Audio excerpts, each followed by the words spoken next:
Salam aleykum. Deməli, ilkin qaz qarışığı azotdur, amoniak və hidrogendir. Ümumən bunlar x moldur. Azot nə qədərdir, amoniak nə qədərdir, hidrogen nə qədərdir bilmirəm. H-xlorla reaksiya daxil olur. Bunlardan biri amoniak daxil olacaq H-xlorla. Azotla hidrogen daxil olmur. Və H-xlorun deməli, burada belə deyək, bu məhlulun qatlığı 1 mol bölü litrdir. Həcmi də ki 0,5 litrdir. Çünki 500 ml 0,5 litrdir. Maddə miqdarı 0,5 moldur. 0,5 mol H-xlor, yəni bunlar 1-ə 1 nisbətli olduğuna görə, reaksiya daxil olduğuna görə 0,5 H-xlora 0,5 amoniak lazımdır. Deməli, bu qaz qarışığını 0,5 tərk elədi. Azalma da amoniaka aiddir. Bu da 10% eləyir. 10% 0,1 yazıram. Görə bu azalma bu neçə mol qaz qarışığından getdi. X də buradan bərabərdir 5-ə. Deməli, bu qaz qarışığı 5 mol imiş ilkində və onun artıq 0,5-i amoniak olaraq getdi. Amma o demək deyil, amoniak burada 0,5-dir. Hələlik amoniak 0,5 getdi.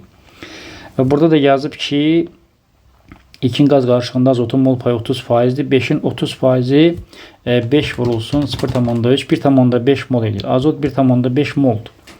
Daha sonra hidrogeni hələ edə bilmirik. Yazıb ki, proses sonunda qalan qaz qarışığı yanma kamerasından buraxılır və tam yandırılır. Azot yanmır. Amoniak yanır. Bu zaman sarı alovla yanır. Oksigen mühitində yanır. Azot və su alınır. İndi su burada nəzərə almırıq. Yazıb su kondensləşərək sistemdən çıxarılır. Mən burada deməli azotu yazıram. Qabağına 0,5 edəcəm. Solda və sağda azotlar bərabər olsun. İndi burada söhbət nədən gedir? Deyir, bu zaman təbii hidrogen də yanır. Hidrogeni nəzərə almıram. Çünki hidrogen yanında su alınır. Deyir, suyu kondensləşərək sistemdən kənarlar. Ona görə hidrogenin yanması nəzərə almıram. Yəni hidrogen yanır, prost deyirəm, yəni burada nəzərə almıram, baxmıram.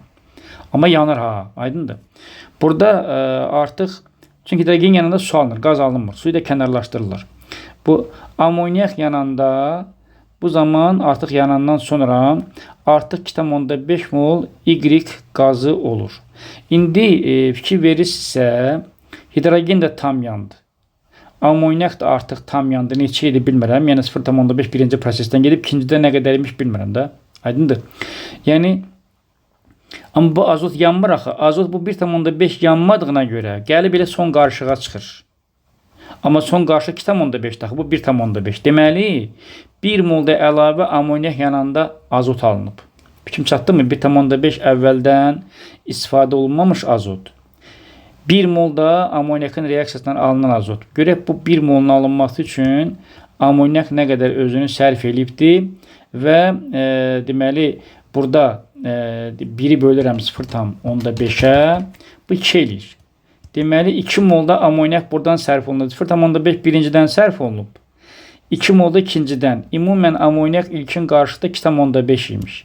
Buradan da artıq biz çox rahatlıqla deməli tapırıq ki 1,5 bu, 2,5 bu. Bunlar elədir 4, 5 molun 4'ü, bunlar 1 molda hidrogendir. Və ilkin qaz qarşısında hidrogenin mol payı 1 bölünsün, 5 vurulsun 100. Bu 20%. Yəni birincinin cavabı 20%'dir. Sonra dedik ki, Y qazı azotdur. Azotda demək 3 qat rabitə var və bunu da bir rabitənin 2 elektron yaradır. 6 rabitə yaradan elektron. Və amoniakın birinci proses zamanı reaksiya daxil olan hissəsi. Yəni birincidə dedik 0,5 gedib. Amoniak da 2,5 idi. 0,5 də 2,5'in 0,5 bölü 2,5. Bu da 20%'ni təşkil edir. Və ilkin qaz qarşısında orta molekül kütləsi.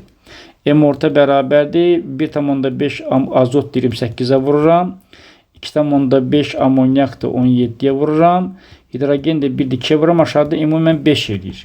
1,5 28'ə vuranda 42 eləyir. Yadımızda saxlayaq. 2,5 17'yə vuranda 42,5. Üstünə 42 gəlirəm. Hidrogen də 2 bölürəm 5'ə. Bu da 17,3 edəcəkdir.